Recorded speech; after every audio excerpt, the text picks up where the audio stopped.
आज भुसावळ शहरात modified silencer, त्यांची नंबर प्लेट आणि जे फटाके फोडणारे बुलेट त्यांच्यावर वाहतूक शाखा आणि बाजारपेठ पोलीस स्टेशन दोघांनी मिळून कारवाई केली।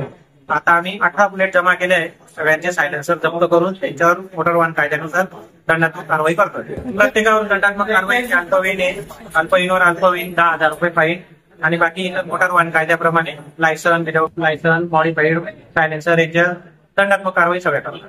भुसावळकरांना आवाहन करणारे या अगोदरही आम्ही वारंवार केले की आपल्या जे बुलेट आहे त्यांचे मॉडिफाईड सायलेन्सर बंद करून घ्या, चेंज ते काढून टाका, बदलवून टाका, ओरिजिनल कंपनीचं टाका।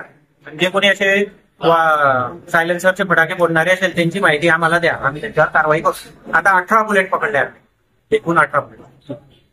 भुसावळ बाजारपेठ पोलीस स्टेशन व शहर वाहतूक शाखा भुसावळ यांच्या संयुक्त आम्ही आता येत्या 2 ते 3 दिवसात जे 18 वर्षाच्या आतील मुलं आहेत आणि जे शाळा, कॉलेज, क्लास या ठिकाणी आपल्या गाड्या घेऊन जातात, तर मी पालकवर्गांना आवाहन करतो की कोणी आपल्या जो 18 वर्षाचा पाल्य आहे त्याला कोणीही गाडी देऊ नये, आपणच त्याला सोडायला जावे। येत्या 2-3 दिवसात त्यांच्यावर कारवाई करण्यात येईल।